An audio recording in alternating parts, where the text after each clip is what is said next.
उठो जागो और लक्ष्य को पहचानो। उठो जागो और लक्ष्य को पहचानो। मेहनत की ज्योति से सच को सजाओ। कदम कदम पर रुकना नहीं। इस शिक्षक भर्ती में एक सीट तुम्हारी है। बस हौसला रखो और आगे बढ़ते जाओ। नमस्कार दोस्तों, आप सभी लोगों का आपके अपने इस शैक्षिक चैनल आरुषि अन्वेषण में एक बार पुनः हार्दिक अभिनंदन।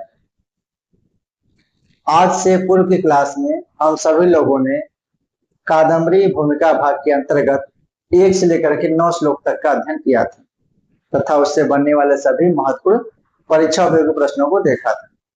उसी क्रम में आज हम सभी लोग महाकवि बाणभट्ट का वंश परिचय, जो उन्होंने श्लोक संख्या 10 से लेकर के 20 श्लोकों में दिया है, उसका अध्ययन करेंगे। ठीक है, जो हम लोगों ने 1 से लेकर 10 श्लोक 9 श्लोक तक का अध्ययन किया था, कुछ बच्चों का यह शिकायत था कि सर बहुत डीपली बता दे रहे हैं, यह सिलेबस में तो है नहीं। तो जो अत्यंत महत्वपूर्ण है, जो केवल परीक्षा में आ सके, बस उसी पर चर्चा किया जाए। तो उस बात को ध्यान में रखते हुए आज हम सभी लोग महाकवि बाणभट्ट जी के वंश परिचय से संबंधित जो महत्वपूर्ण चीजें हैं, बस उसी पर चर्चा करेंगे, डीपली अध्ययन में नहीं जाएंगे। ठीक है,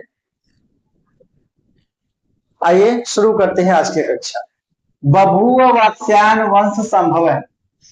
वात्स्यायन वंश में उत्पन्न हुए कौन?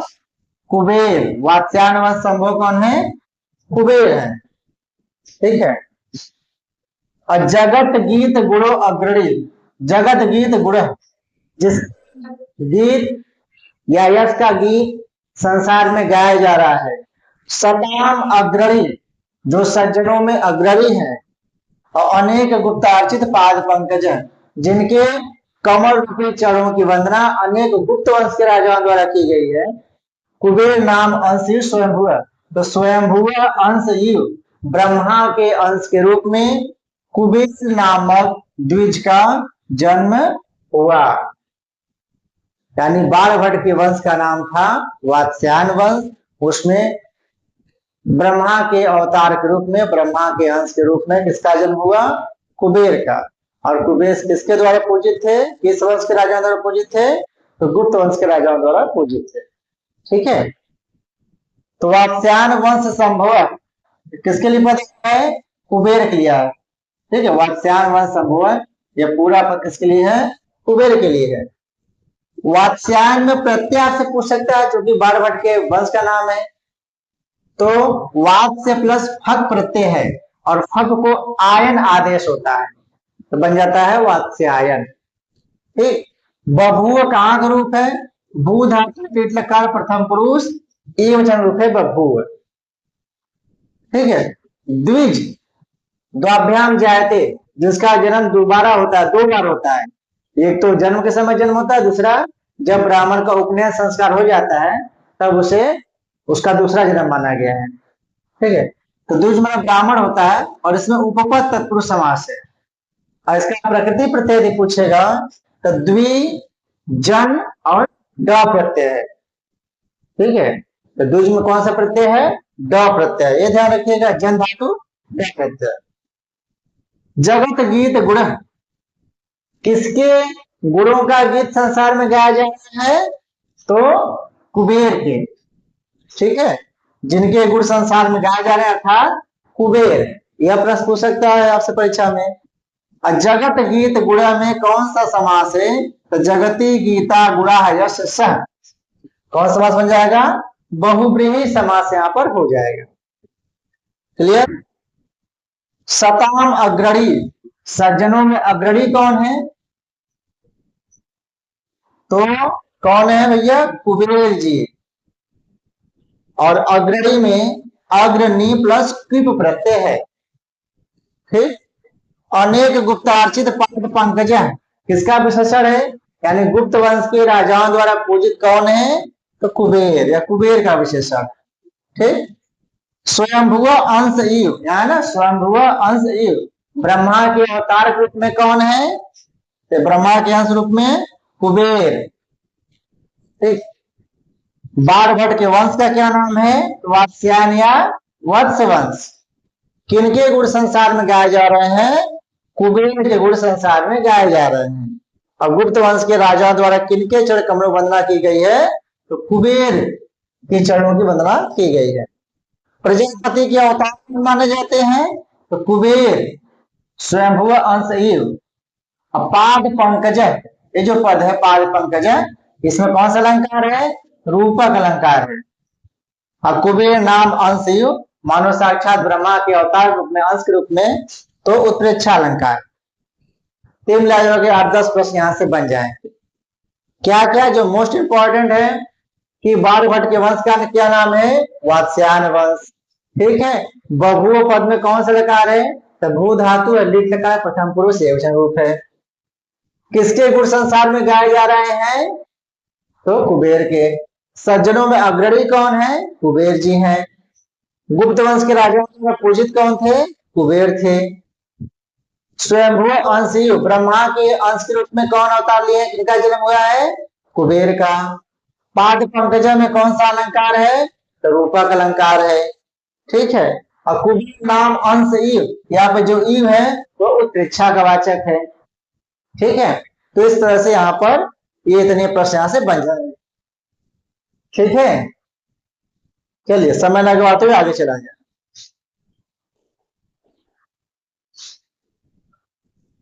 अगला श्लोक है यस्य श्रुति शांत कलमसे सदा पुरोडास पवित्र अधरे सरस्वती सोम कसायत उदरे समस्त शास्त्र स्मृति बंधुरे मुखे।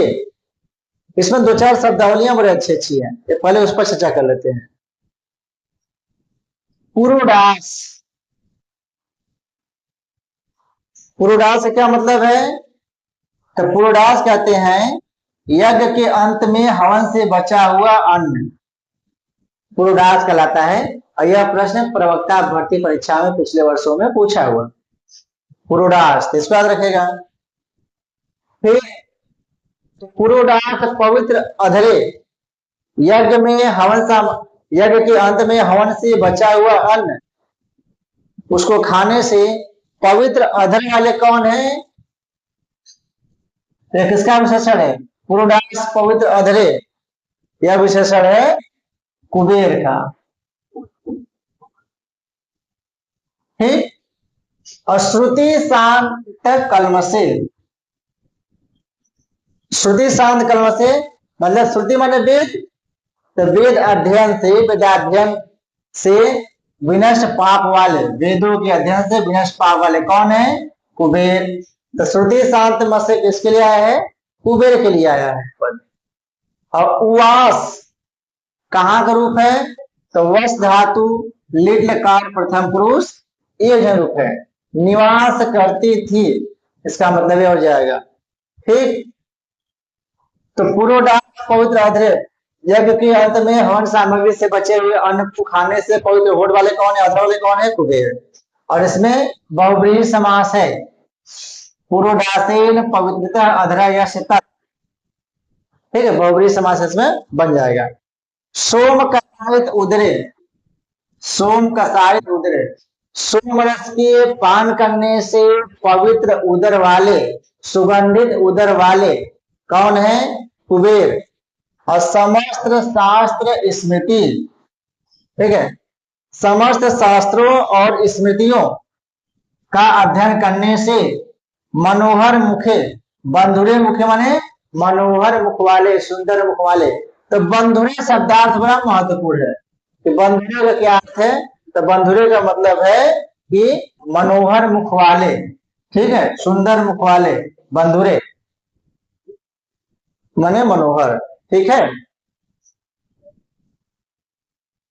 और सोम कसायत उदरे में भी बहुब्रीहि समास है। ठीक है। सोमेन कसायतम उदरम यस्य तत्, सोम रस के सेवन से जिनका उदर सुगंधित हो चुका है, ऐसा अर्थ बैठेगा। ठीक है। और यस्य मुखे सरस्वती उवास सदा, किसके मुख में सरस्वती निवास करती थी? तो कुबेर के मुख में। ठीक है। यस्य मुखे सरस्वती उवास, जिसके मुख में सरस्वती निवास करती थी, अर्थात कुबेर। तो प्रश्न पूछ सकता है कि किसके मुख में सरस्वती निवास करती थी, तो क्या बताएंगे? कुबेर के मुख में सरस्वती निवास करती थी। और बंधुरी पद का क्या अर्थ है? मनोहर। और किसका विशेषण है? मुख का। बंधुरे मुखे, मुख का विशेषण है, ठीक है। और सरस्वती पद का प्रकृति प्रत्यय पूछ सकता है आपसे। ये सरस्वती का प्रकृति प्रत्यय क्या है? तो क्या है? सरस प्लस मतुप प्लस नी, सरस्वती, ठीक है। तो सरस्वती किसके मुख में निवास करती थी? कुबेर के मुख में। कलमश शब्द का क्या अर्थ है? पाप। और सोम रस का पान करने वाले कौन थे? कुबेर थे। तो इतने प्रश्न यहां से बन जाएंगे, ठीक है। अब इससे सरल इसको क्या बताया जाए, बस मुख्य में प्रश्न चर्चा हो रही है। एक बार पुनः देख लीजिए कि उवास क्रियापद में कौन सा लकार है? तो लीट लकार है। वश धातु है। अप्रथम पुरुष एक वचन, उवास, ठीक है। यहाँ पे आया हुआ उवास, और क्या मतलब है? निवास करती थी। श्रुति शांत कलमशे, वेद अध्ययन से विनष्ट पाप वाले कौन है? कुबेर जी, उनका विशेषण है। अब पूरी दास पवित्र अधरे, यह किसका विशेषण है? यह भी कुबेर का विशेषण है, ठीक। 3 विशेषण हो गया। और सोम कसायत उदरे, सोम रस के सेवन से कसैले उदर वाले, सुगंधित उदर वाले। और समस्त शास्त्र स्मृति बंधुरे मुखे, समस्त स्मृति शास्त्रों के अध्ययन से मनोहर मुख वाले। और ऐसे कुबेर के मुख में सरस्वती सदा वास, सरस्वती हमेशा निवास करती थी। तो किसके मुख में सरस्वती निवास करती थी? कुबेर, ठीक है। सरस्वती के प्रकृति पर याद रखेगा, सरस प्लस मातु प्लस नी। और बंधुरा शब्द का सजाद रहेगा मनोहर। अब पूर्वडांस पूछा हुआ है, यज्ञ के अंत में हवा से बचा हुआ अन्न, ठीक है। चला जाएगा, आइए।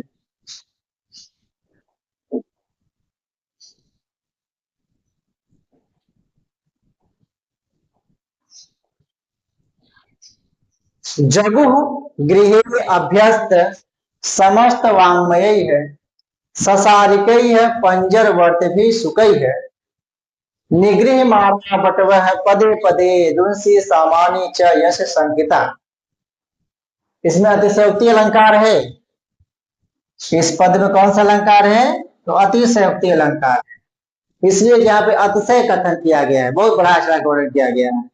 क्या कि कुबेर के घर में ससारिकई है,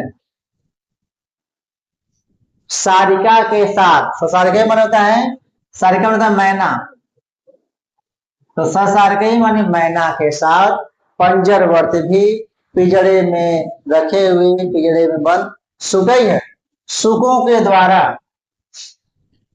ठीक है। जिसने समस्त अभ्यस्त समस्त वांग्मयी है, जो समस्त वेद वेदांग साहित्य इत्यादि के अध्ययन जिन्होंने कर लिया था, जिनमें पारंगत थे, ठीक है। और उन वेद वेदांगों का अध्ययन करते समय, उसका वाचन करते समय, वटवह, बटवन है शिष्य, यदि कहीं कोई गलती करते थे, किसका? पदे पदे, उनको पग पग पर निगृह मारा, रोका जाता था। किसके द्वारा? पंजरवर्त भी सुकई है, ससारिक पंजरवर्त भी सुकई, सुकों के द्वारा। क्यों? जब यजुंसी सामानी च, यजुर्वेद और सामवेद के मंत्रों का, ऋचाओं का अध्ययन करने पर, वाचन करने पर यदि कहीं कोई गलती होती थी, तो सारिकाओं के साथ पिंजरे में बंद जो तोते थे, उनको टोकते थे, नहीं यहाँ पे गलत बोल रहे हो, ऐसे नहीं ऐसे बोलो। मतलब कुबेर के घर के जो पशु थे, सॉरी जो पक्षियां थी, जो जानवर थे, वे सब भी एकदम शास्त्रों में पारंगत थे, इतनी महिमा थी। ठीक है, तो देखिए यहाँ से क्या क्या प्रश्न बन सकता है। तो सबसे पहले क्या याद रखिए यहाँ से, जगु, जगु पद आया हुआ है, तो जगु माने गाते थे, गए धातु लिट का प्रथम पुरुष बहुवचन। ठीक है, और सारिका शब्द क्या होता है, मैना, और निगृह माला में कौन सा प्रत्यय है, सानच प्रत्यय है, रोके जाते हुए। निगृह लट कर्मणी सानच और मुख का आगम हो गया है, यहाँ पे सानच प्रत्यय है। निगृह लट कर्मणी सानच और मुख का आगम हुआ है यहाँ पर। और क्या पूछ सकता है, किसके शिष्यों के अशुद्ध उच्चारण के समय सारिका व सुको द्वारा उन्हें टोका जाता था, तो कुबेर के शिष्यों। ठीक है, और कुबेर के शिष्य किस वेद के मंत्रों का गान करते थे, क्या हुआ है, यजुर्वेद सामान्य है, यजुर्वेद और सामवेद के। संहिता का प्रकृति प्रत्यय यदि पूछ देगा तो संक प्लस इतच प्लस टाप प्रत्यय है। और सारिका शब्द का होता है मैना, बटवा मन होता है छात्र, और वांग में होता है साहित्य, सब जानते ही है। और यश से गृह, यश किसके लिए आया है, कुबेर के लिए आया है। ठीक, तो 5-6 प्रश्न यहाँ से श्लोक से आपको परीक्षा में बन सकते हैं, आ सकते हैं। क्या क्या आ सकते हैं, जगु लिट काल प्रथम पुरुष बहुवचन रूप है और गै धातु है। वांग्मय में होता है साहित्य, सारिका मन होता है मैना, और निगृह माना में सानच प्रत्यय है, निगृह सानच मुख। गतवा मन होता है छात्र या शिष्य, और संकिता में इतच प्रत्यय है, संक प्लस इतच प्लस टा प्रत्यय है। और कुबेर के शिष्य किस वेद के मंत्रों का, ऋचाओं का उच्चारण करते थे, गान करते थे, तो यजुर्वेद और सामवेद के मंत्रों का। ठीक है, और किसके घर में उनके शिष्यों द्वारा अशुद्ध उच्चारण पर वहां के इजल में बद सारिका जो तोते थे, रोकते थे, शिष्यों को टोकते थे अशुद्ध उच्चारण पर, तो कुबेर के। ये प्राय इतने प्रश्न है। और इस श्लोक में कौन सा अलंकार है, तो क्या बताएंगे, अतिशयोक्ति अलंकार। ये प्राय कुछ प्रश्न यहां से बन जाएंगे। ठीक है, आइए आगे चलते हैं। 13वां श्लोक है, हिरण गर्भ भूनंदकादिव छपाकर क्षीर महारवादिव अभूत सुकुड़ो विनतो दरादिव द्विजन्म नाम अर्थपति पतिस्तत। ठीक है, अब देखिए इसमें अर्थपति,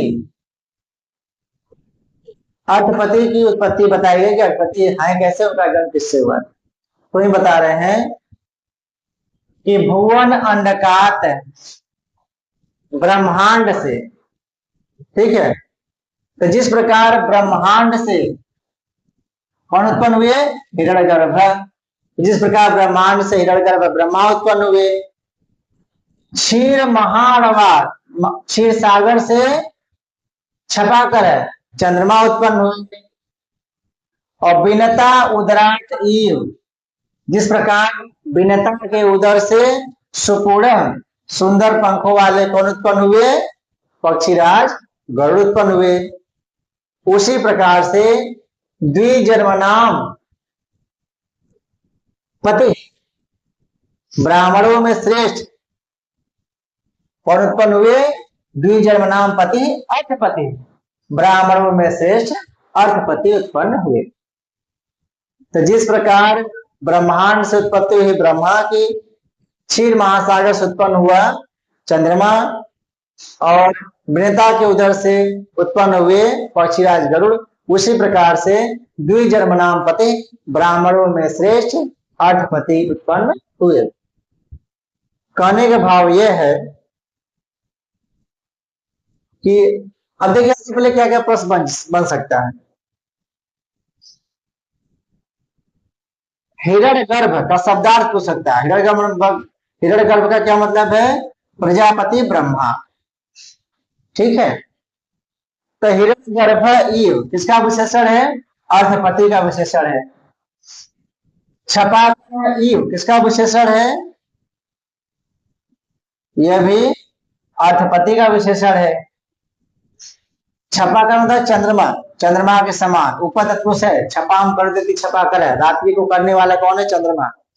और विनता उदरात, विनता कौन थी? कश्यप पत्नी विनता के उदर से, कश्यप पत्नी थी विनता, उनके उदर से कौन उत्पन्न हुए थे? गरुड़, यानी विनता गरुड़ की माता थी। महाअर्णव शब्द है, तो महाअर्णव शब्द क्या अर्थ है? महासागर। और इसमें कर्मधारय समास है महाअर्णव, ये पूछ सकता है। और क्षीर महाअर्णव माने दूध का महासागर। अभूत बड़ा इंपॉर्टेंट है, अभूत पूछ सकता है। भू धातु लुंग लकार प्रथम पुरुष एक वचन, ठीक है। उत्पन्न हुए, कौन उत्पन्न हुए? अर्थपति उत्पन्न हुए, ठीक है। तो अभूत जो है भू धातु लुंग लकार प्रथम पुरुष एक वचन का रूप है, ध्यान दीजिएगा। और सुपूर्ण में प्रादित पुरुष है, जिसे कंधारा कर सकते हैं। और सुपूर्ण होने का होता है सुंदर पंख वाला गरुड़, अर्थपति विशेषण। तो अर्थपति के कितने विशेषण बताए गए श्लोक में? हिरण्यगर्भ ब्रह्मा के समान, चंद्रमा के समान 2, और सुपूर्ण युग 3, और द्विजन्मनाम पति ब्राह्मणों में श्रेष्ठ, ये 4 विशेषण है, ठीक है। तो जिस प्रकार ब्रह्मांड से ब्रह्मा, क्षीर सागर से चंद्रमा तथा कश्यप पत्नी विनता के उदर से पक्षीराज गरुड़ उत्पन्न हुए, उसी प्रकार उस कुबेर के वंश में ब्राह्मणों में श्रेष्ठ अर्थपति नामक द्विज उत्पन्न हुए। तो कुबेर के पुत्र कौन थे? अर्थपति, ठीक है। वत्स, कुबेर, अर्थपति, 3 पर्याय भेद। आइए आगे चलते हैं, नहीं आप लोग कहेंगे बहुत ज्यादा हो जा रहा, पढ़ना वढ़ना नहीं। अब उसी में कुछ और है। ब्रह्मा की उत्पत्ति किससे हुई है? तो ब्रह्मांड से हुई है, हो सकता है। चंद्रमा की उत्पत्ति किससे हुई है? क्षीर सागर से हुई है। पक्षीराज गरुड़ की उत्पत्ति किससे हुई है? तो कश्यप पत्नी विनता से हुई है। ब्राह्मणों में श्रेष्ठ कौन है? तो अर्थपति है। और यहाँ पे पूर्ण उपमा अलंकार है। और श्लोक का भाव है कि वह जो अर्थपति थे हिरण्यगर्भ ब्रह्मा के समान वेदों में पारंगत थे, चंद्रमा के समान प्रसन्न करने वाले थे, तथा गरुड़ के समान नारायण भक्त थे, विष्णु के पुजारी थे। इसका यह मतलब है कि वह अर्थपति हिरण्यगर्भ ब्रह्मा के समान वेदों में पारंगत थे, चंद्रमा के समान सबको प्रसन्न करने वाले थे, खुश रखने वाले थे, और गरुड़ के समान नारायण भक्त थे। उपमान का यह मतलब, यहाँ पे पूर्व उपमा अलंकार है, ठीक है। इतना प्रश्न यहाँ से बन जाएगा। अब तथा क्या पद है? तथा उस कुबेर से पंचमी वचन रूप है। तो कुबेर से किसकी उत्पत्ति हुई? अर्थपति की। द्विजन्मनाम पति, ब्राह्मणों में श्रेष्ठ है, ब्राह्मणों के पति कौन है? अर्थपति, ठीक है। आइए आगे चलते हैं।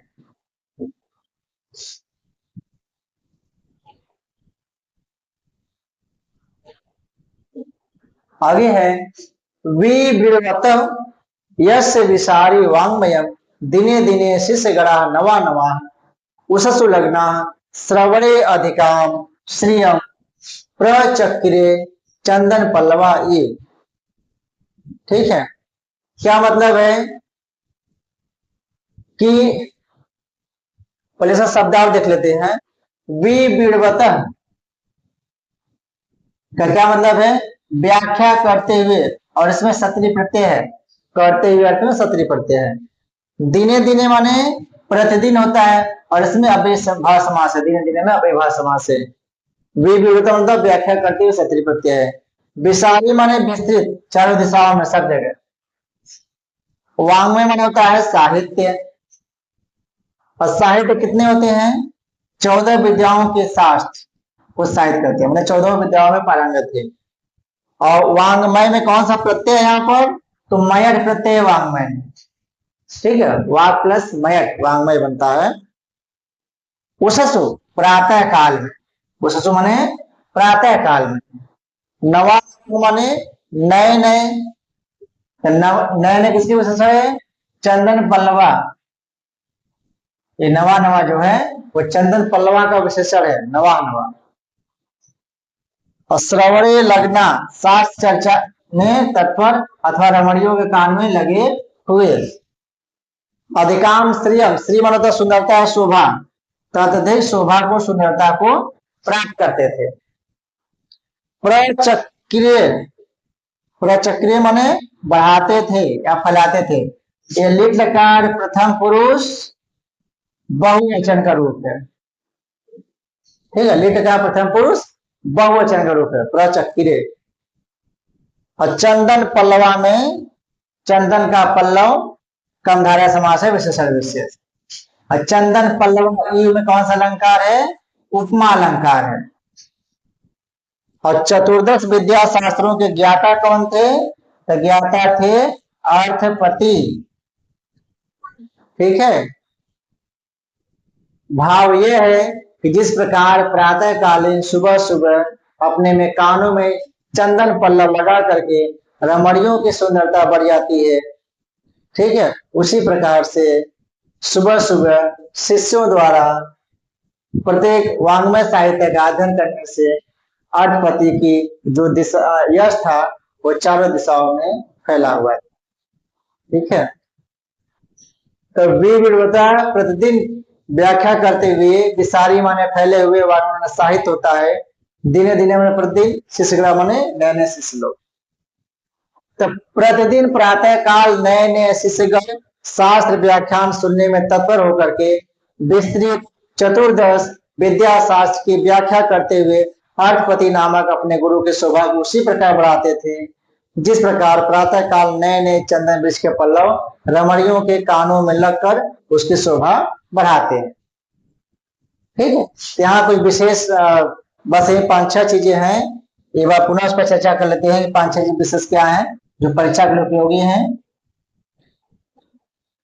तो जो सबसे पहला पूछ सकता है विविधवतः, क्या मतलब है? व्याख्या करते हुए यहाँ पे सत्री प्रत्यय इसमें आया हुआ है। ठीक है, दिने दिने, एक इंपॉर्टेंट है। दूसरा दिने दिने, क्या मतलब है? दिने दिने का प्रतिदिन, और इसमें अव्ययभाव समास है। ठीक है, वाङ्मय में क्या होता है? साहित्य। और 14 विद्याओं के शास्त्र के ज्ञाता कौन थे? तो थे अर्थपति। और वाङ्मय में कौन सा प्रत्यय है? मयट प्रत्यय वाङ्मय में, पूछ सकता है आपसे। उस समय प्रातः काल में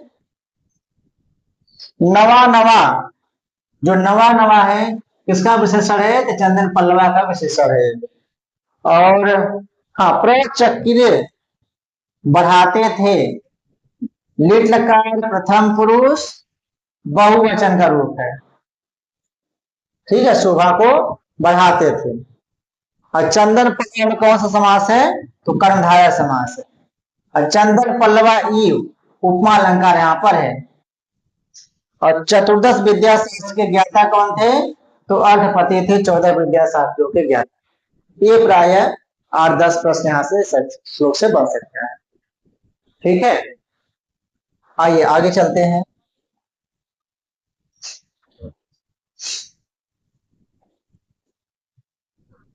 अगला श्लोक है विधान संपादित दान शोभित स्फुरन महावीर सनात मूर्ति भी मखय असंख्य अजय सुरालयम सुखेर युक्कर गजरियु। ठीक है, इसमें है कि जो अर्थपति थे उन्होंने असंख्य यज्ञ किया था और केवल अपना यश पृथ्वी लोक में नहीं स्वर्ग लोक में फैला दिया था। ठीक है, तो यहाँ पर देखिए क्या क्या प्रश्न आपको परीक्षा में आ सकता है। विधान संपादित दान शोभित सुधा शोभित सनातन महावीर, महावीर शब्द में समास पूछ सकता है तो कौन समास है? महान च अशोवीर कर्मधारय समास हो जाएगा। ठीक है, महावीर में महान 400 वीर है, कर्मधारय समास है यहाँ पर। ठीक है, युपक ये पूछ सकता है यज्ञ के स्तंभ रूपी हाथ अथवा स्तंभ जैसी सूढ़ वाले हाथी के लिए। अयुप युपकर में कौन सा समास है? इसमें तो कौन समास रहेगा? बहुब्रीहि। यूपा एव शाम ते,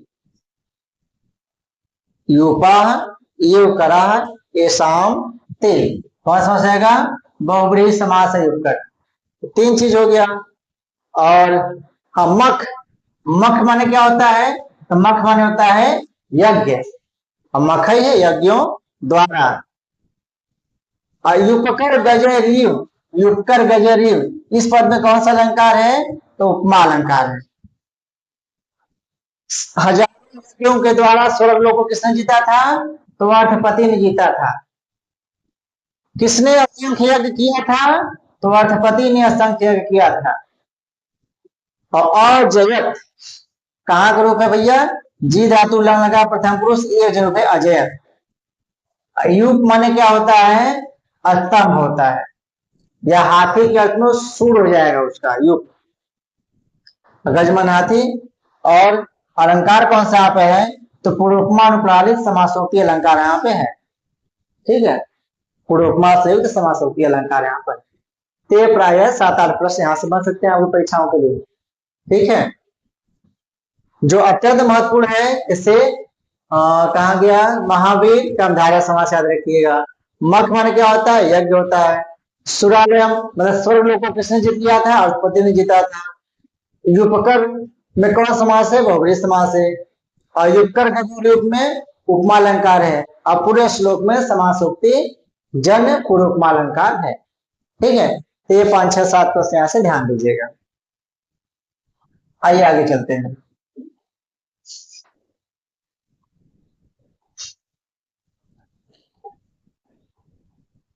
सचित्र भानु तनयम महात्मनाम सुतोत्तमानाम श्रुति शास्त्रशालिनाम अवाप मध्य स्फटिकोपलुक्मम क्रमेण कैलासम क्षमा भृता। अब अर्थपति से किसकी उत्पत्ति हुई? चित्र भानु की। सचित्र भानु तनयम अवाप, वह शख्स के लिए है उस अर्थपति ने चित्रभानु नामक तनय माने पुत्र को माने प्राप्त किया।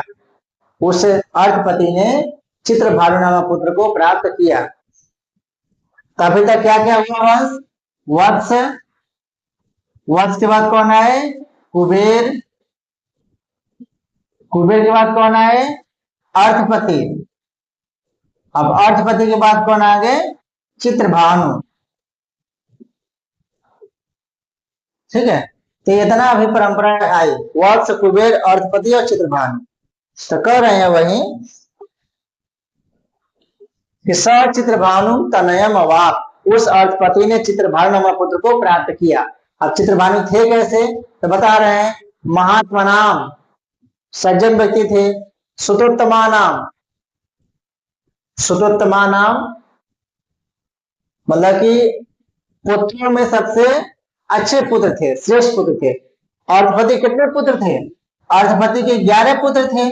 तो 11 पुत्रों में सबसे श्रेष्ठ कौन थे? चित्रभानु। तो सुतोत्तमा नाम, सभी पुत्रों में सर्वश्रेष्ठ, महात्मा नाम, बहुत अच्छे महात्मा। और श्रुति शास्त्र शालिनाम, सभी शास्त्रों के ज्ञाता।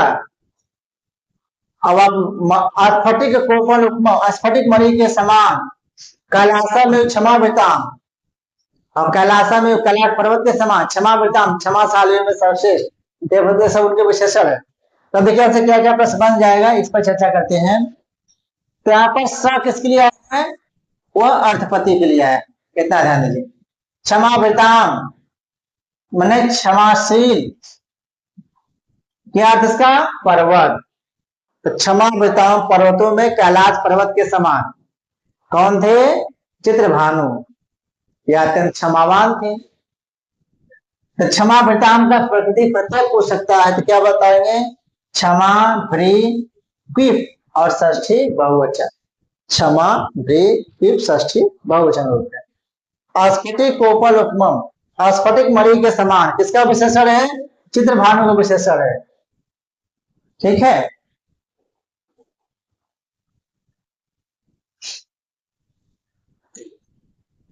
क्षमा वृताम का प्रति प्रत्यय, क्षमा भ्री क्विप षष्ठी बहुवचन। स्फटिक कोपल उपम किसका विशेषण है? तो चित्रभानु का विशेषण है। महात्मा नाम महान आत्मा है सामते बहुव्रीहि समास है, चित्रभानु विशेषण है। ठीक है। श्रुति शास्त्रशाली नाम वेदों और शास्त्रों के ज्ञान से संपन्न कौन है? चित्रभानु का विशेषण है। और इसमें कौन सा समास है? तो श्रुतय से शास्त्राणी चरित श्रुति शास्त्राणी बन जाएगा, इसमें द्वंद्व समास यहाँ पर हो जाएगा। ठीक है। श्रुतोत्तम नाम श्रुतेषु उत्तमा श्रुतोत्तमा, पुत्रों में जो सबसे सर्वश्रेष्ठ है, तो सप्तमी तत्पुरुष बनेगा। और चित्रभानु का विशेषण है। अवाप, ये महत्वपूर्ण है, अत्यंत महत्व। अवाप कहाँ का क्रिया रूप है? तो लिट लकार प्रथम पुरुष एक वचन है अवाप, ध्यान दीजिएगा। और चित्रभानु के कितने विशेषण इसमें हो गए? देखिए, क्षमावृताम 1, स्फटिकोपलक्ष्मम 2, महात्ममाम 3, श्रुति शास्त्रशाली नाम 4 और श्रुतोत्तम 5 विशेषण किसके हैं? चित्रभानु के। ये 5 विशेषण इस श्लोक में बताए गए हैं। और अर्थपति के वंश परंपरा से कुल कितने पुत्र हुए? 11 पुत्र हुए, जिसमें चित्रभानु 8वें नंबर पर थे।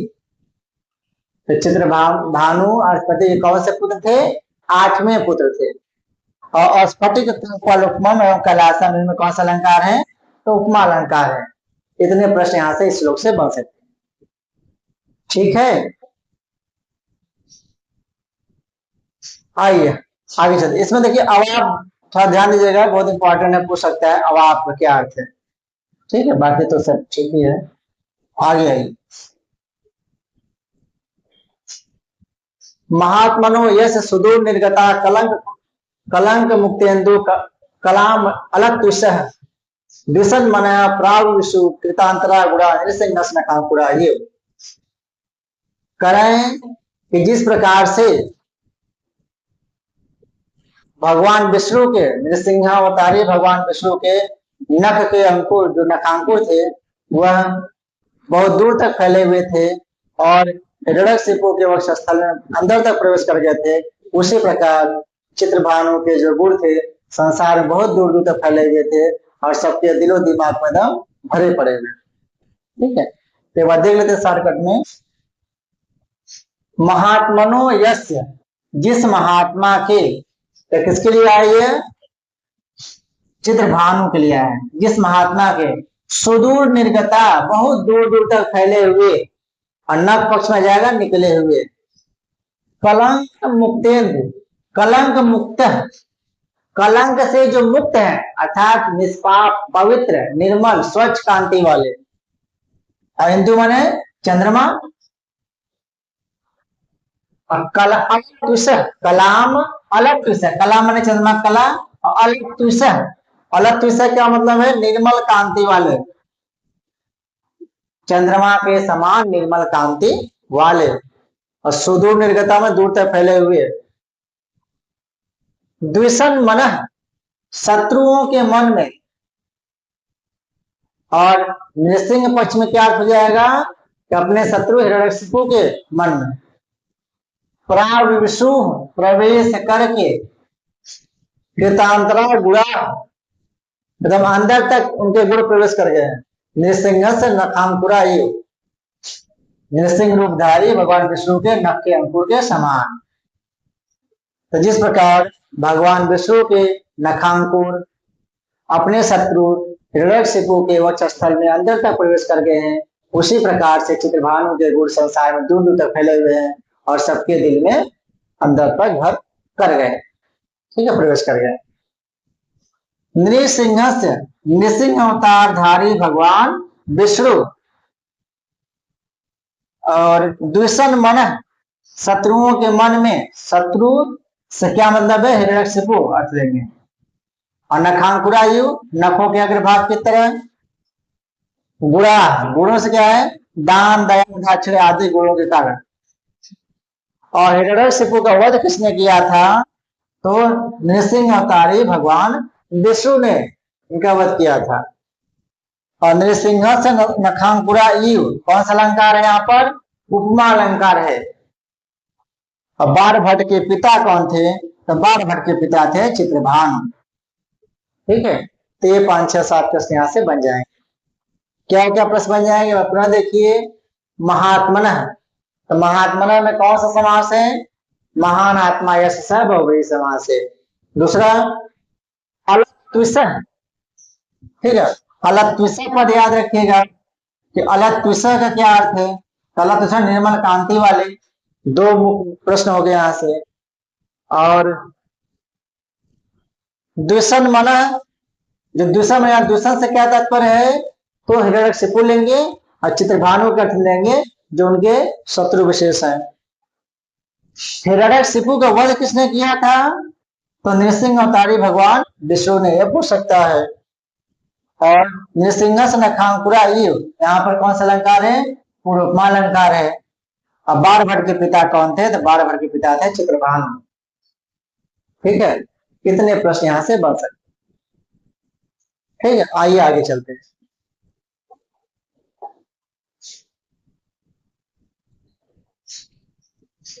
दिशाम अली कालक भंगताम गतत्रय वधु कड़ तमाल पल्लव चकार यस अध्वर धूम संचयो मलिमसः शुक्लतरम निजम यसा।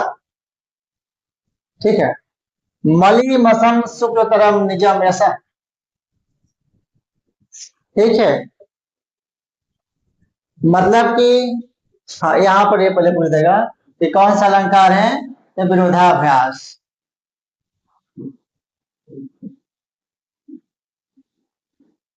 मलिमसम शुक्लतरम निजम यसा में विरोधाभास अलंकार, ये पूछ सकता है परीक्षाओं में। चकार पूछ सकता है, काम रूप है लिट का रूप है चकार।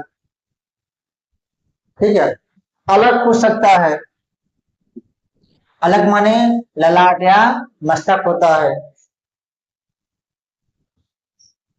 और अलिक माने केस, अलग अलिक, अलग माने ललाट या मस्तक और अलिक माने होता है केस।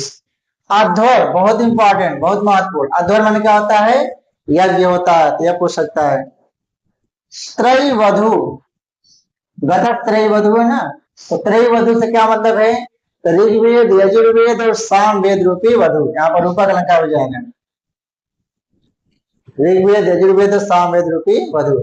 त्रय चास वधु, त्रय वधु में कर्मधारय समास होगा यदि पूछेगा तो। ठीक है, मलिमसः बहुत महत्वपूर्ण है, माने अर्थ होता मलिन, तो मल प्लस इमसच प्रत्यय। तो मलिमस में कौन सा प्रत्यय है? इमसच प्रत्यय है मलिमस में, यह पूछ सकता है। चकार क्री धातु लिट का प्रथम पुरुष ये वचन ग्रुप है और शुक्ल तरम में तर प्रत्यय है। वस्तुओं की दो स्थितियों में तुलना पर तर प्रत्यय होता है, तो शुक्ल तरम निजम ऐसा है ना, शुक्ल तरम यहाँ पर तर प्रत्यय। और दिशा मली कालक भगताम, दिशा रूपी नाई, दिशा पर नायिकाओं का आरोप हुआ है, दिशा रूपी सुंदरिया, तो दिशा पर नायिका का आरोप होने से रूपक अलंकार है और उपमा अलंकार है। त्रय वधु में केवल क्या है? रूपक अलंकार है।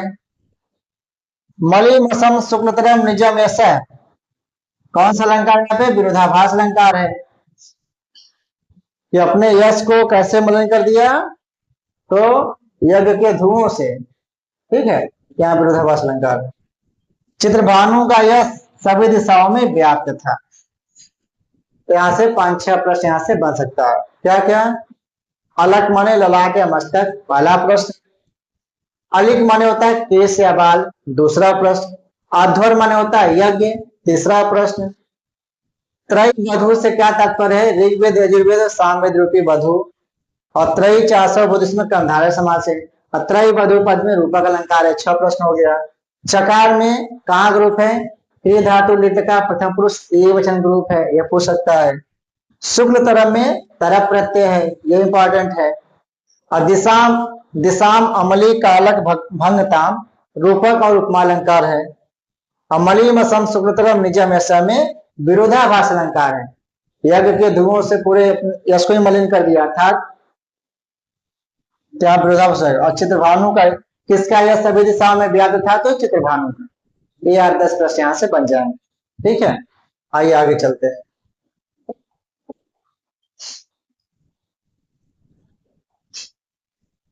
सरस्वती पाड़ी सरोज संपुट प्रमृष्ट होम श्रम सीकर अमसः यशो अंशु शुक्लीकृत सप्तविष्ट पाततः सुतो बाड़ती बेजायत। सुतो बाड़ती बेजायत, उस चित्रभानु से बाणभट्ट नामक पुत्र उत्पन्न हुए। तो चित्रभानु से किसकी उत्पत्ति हुई? बाणभट्ट। तो अभी भी क्रम क्या बना? तो सबसे पहले हुए वत्स, वत्स से फिर कौन हुए? कुबेर, कुबेर से कौन हो गए? अर्धपति, अर्धपति से हो गए चित्रभानु, चित्रभानु से हो गए बाणभट्ट। ठीक है, ये क्रम अभी तक बना। तो सुतो बाड़ती बेजायत, बाणभट्ट नामक पुत्र को उत्पन्न किया। ठीक है, बेजायत का रूप है बेजायत, उत्पन्न हुआ। वी अजायत, वी प्लस अजायत यड़ संधि हो गई है, और अजायत में लंग लगा प्रथम पुरुष ए वचन रूप है बेजायत। वी प्लस अजायत,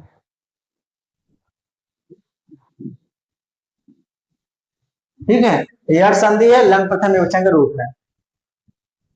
तो बाणभट्ट किसके पुत्र थे? चित्रभानु के पुत्र थे। बाणभट्ट के पिता क्या नाम था? चित्रभानु था। और ये चित्रभानु थे कैसे? सरस्वती पारी सरोज संपूर्ण प्रनिष्ठ, सरस्वती पारी देवी सरस्वती के कर कमलों द्वारा जिनके क्या पूजा जाते थे? पसीने। होम श्रम सीकर अंबस, अत्यधिक यज्ञ करने से, होम करने से जिनके शरीर पर उत्पन्न पसीनों को साक्षात सरस्वती अपने कमल सदृश हाथों से प्रमिश पोषती थी, ऐसे कौन थे? चित्रभानु। तो प्रश्न बन जाता था कि सरस्वती अपने कर कमलों से किसके पसीने को पोषती थी? तो चित्रभानु के पसीने को पोषती थी। ठीक है, चित्रभानु याद रखिएगा। और बेजायत का रूप है लंग प्रथम एकवचन रूप है। और सीकर, सीकर माने बूंद होता है, और अंबसा माने जल, या यहाँ पसीना भी ले लेंगे। सीकर अंबस जल की बूंदे, या यहां से तात्पर्य पसीना से। हाँ, सरस्वती का प्रकृति प्रत्यय पुरुषता बहुत महत्वपूर्ण है। तो सरस प्लस मतु प्लस नी प्रत्यय यहां पर है। और सरस्वती पारी सरोज संपूर्ण, इस पद में क्या है? रूपक अलंकार है। यहाँ पर पारी पर हाथ पर किसका आरोप है? कमल का, कर कमलों द्वारा। ठीक है, सप्तविष्ट पाततः, यहाँ सप्तविष्ट भू भू स्व आदि 7 लोकों की चर्चा, मतलब 7 लोकों में किसका यश फैला हुआ था? किसकी कृति फैली हुई थी? चित्रभानु का। ठीक है, किसने अपने कीर्ति से 7 लोकों को जीत लिया था? तो चित्रभानु, चित्रभानु ने अपने कीर्ति से 7 लोकों को जीत लिया था। होम श्रम सीकर अंबसे में कौन सा अलंकार है? श्लेष अलंकार है। ठीक है, जल और पसीने के अर्थ में। पारी माने हाथ होता है, सरोज माने कमल होता है। और चित्रभानु के पुत्र कौन थे? तो भैया बाणभट्ट थे। और अधिशोक्ति अलंकार है, सृष्टि पारी पर, इस पद में यहाँ पे रूपकातिशयोक्ति अलंकार है। रूपक तो है ये है, सासा रूपक जन्य अतिशयोक्ति अलंकार है, रूपकता रूपकातिशयोक्ति अलंकार हो जाएगा। ठीक है, तो क्या क्या प्रश्न से बन जाएगा कि बाणभट्ट किसके पुत्र थे? चित्रभानु के पुत्र थे। किसके पसीने को साक्षात सरस्वती अपने कर कमलों द्वारा पोषती थी? चित्रभानु के पसीने को। ठीक है, 7 लोकों में किसका यश फैला हुआ था? चित्रभानु का यश फैला हुआ था। और बेजायत में कौन संधि है? यड़ संधि है। अजायत कहाँ रूप है? लंग लकार प्रथम रूप ये वचन रूप है। ठीक है, तो इतना प्रश्न यहाँ से। और सरस्वती में कौन सा प्रकृति प्रत्यय है? तो सरस प्लस मतु प्लस नीप प्रत्यय है। तो ये सभी प्रश्न यहाँ से आपके परीक्षाओं में बन सकते हैं। ठीक है, ज्यादा तो नहीं हो रहा होगा, तो मेन में प्रश्नों पर चर्चा हो रही है। आइए आगे। तो द्विजेन तीन अक्षत कंठ कौष्ठ्या महामनु महामनु मोह मलेशम आंध्या। ठीक है, अलब्ध वैदग्ध्यम विलास मुग्धया धिया निबद्धेयम अतिद्वयी कथा। अतिद्वयी कथा, अतिद्वयी कथा कौन है? कादंबरी।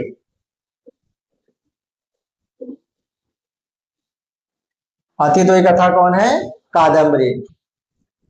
धिया अपने मूर्ख बुद्धि से निबद्धा माने रचना की है अतिद्वयी कथा, इस अतिद्वयी कथा को। यहाँ पर ध्यान देने योग्य बात है कि बाल भट्ट ने कादंबरी को क्या कहा है? कथा कहा है। और यह कथा है कैसी? अतिद्वयी है, यानी पूर्व की दो कथाओं का अतिक्रमण करने वाली। दो कथाएं कौन कौन सी हैं? तो गुणाढ़ की बृहद कथा और सुबंधु की वासोदत्ता का अतिक्रमण करने वाली मैं इस कादंबरी कथा की रचना कर रहा हूं। और ऊपर सब विशेषण बताए हैं कि द्विजेन तीन, उस ब्राह्मण के द्वारा, यानी उस द्विज के द्वारा, इसके लिए है बाण भट्ट, बाण भट्ट के द्वारा। अब बाण भट्ट है कैसे?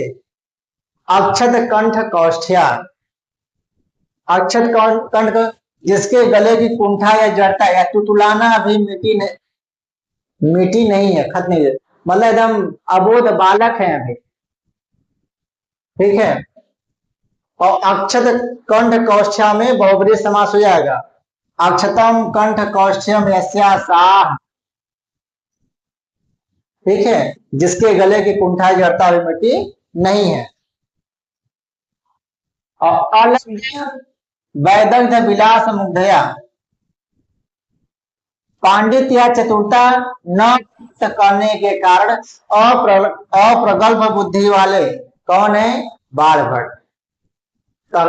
अक्षत कंठ कौष्ठ्या बाण भट्ट विशेषण हो गया, अलब्ध वैदग्ध्यम विलास मुग्धया बाण भट्ट विशेषण हो गया। और महा मनो मोह मलेशम आंध्या, यह भी विशेषण है। और धिया, यहाँ पर जो धिया शब्द है, कहाँ गया धिया? धिया ये इंपॉर्टेंट है। धिया माने हो जाएगा बुद्धि से, धी तृतीया है बुद्धि से, धिया। अतिद्वयी पूर्व रचित कथाओं, बृहद कथा जो गुणाढ़ की रचना है, वासुदत्ता सुबंधु की रचना का अतिक्रमण करने वाली। अतिद्वयी में तत्पुरुष समास भी है। कथा से क्या अभिप्राय है? बाल ने कादंबरी को कहा है। निबद्धा माने रची गई, निबंध कत टाप प्रत्यय निबद्धा में। और अक्षत कंठ कौष्ठ्या ये विशेषण महामोह मलेशम अंध्या, महा अज्ञान के कारण घोर अंधकार में डूबे हुए, एकदम अज्ञान, जिसमें ज्ञान नहीं है। ठीक है, और अलब्ध वैदग्ध विलास मुग्धया धिया, ये सभी किसके विशेषण है? तो तीन के तीनों विशेषण है बाण भट्ट के। देखिए जो ज्ञानी लोग होते हैं ना, अपने ज्ञान का अहंकार नहीं करते, वो अपने आप को मूर्ख बताते हैं, मुझे कुछ ज्ञान नहीं, कुछ थोड़ा बहुत बस ज्ञान है। इसलिए बाण भट्ट ने अपनी तुलना यहाँ पर ये तुतलाते हुए अबोध अज्ञानी बालक से की है कि मैं कुछ नहीं जानता हूँ, अपने पिता दादा पूर्वजों की अपेक्षा मैं तो एकदम महामूर्ख हूँ, और जो भी थोड़ा बुद्धि मेरे पास है उस बुद्धि से मैं इस कादंबरी कथा की रचना कर रहा हूँ, जो फिर भी ज्यादा कुछ नहीं तो इन दो कथाओं का अतिक्रमण करने वाली है, गुणाढ़ की बृहद कथा और सुबंधु की वासोदत्ता। ठीक है, तो कौष्ठ्या अंधया मुग्धया धिया सभी तृतीय वचन के रूप है। और किस कथा का प्रारंभ क्रियापद एवं तृतीय जन्म से होता है, यह प्रश्न पूछा हुआ परीक्षाओं में। तो किस कथा का प्रारंभ क्रियापद से होता है या तृतीय जन्म से होता है? तो शूद्रक कथा यानी कादम्बरी कथा अशूद्रक वर्ण से होता है, और क्रियापद क्या है? आश्रित क्रियापद से होता है। ठीक है, तो ये कुछ प्रश्न यहाँ से थे जो कि परीक्षाओं के लिए उपयोगी हैं। तो इस प्रकार से यह कादम्बरी कथा की भूमिका भाग समाप्त हुई। हम सभी लोगों ने इसके महत्वपूर्ण प्रश्नों पर चर्चा किया जो परीक्षा के दृष्टि से उपयोगी है, लाभकारी है। इस सभी को अच्छे समझ लीजिएगा, और इसके आगे क्लास में हम सभी लोग भूमिका भाग से बनने वाले कुछ महत्वपूर्ण बहुविकल्पी प्रश्न चर्चा करेंगे, ताकि जो ज्ञान है वो और अधिक स्थायी हो जाए, विषय वस्तु और अधिक अच्छे से समझ में आ सके। ठीक है, तो उसी जोश उत्साह खरोश के साथ परीक्षाओं में जुटे रहिए, तैयारी में लगे रहिए, सफलता आपको जरूर मिलेगी। कहते हैं हौसलों की आग जब दिल में जलती है, हौसलों की आग जब दिल में जलती है तो मुश्किलों की दीवार भी रेत सी ढहती है, रेत जैसा गिर जाए। जोश अगर हो तो रास्ते खुद बन जाते, कुछ करने का जोश अगर हो तो रास्ते खुद बन जाते हैं, मंजिलें भी सर झुकाकर कदम चूम जाती हैं। तो इतना अच्छा कर्म करिए कि खुद जो मंजिल है, जो आपका लक्ष्य उद्देश्य है, आपके कदम चूमने के लिए आपके पास आए और कहे कि आइए मुझे अपनाइए, और एक सीट आपको मिल जाए। ठीक है, मिलते हैं अगली कक्षा में, तब तक के लिए नमस्कार।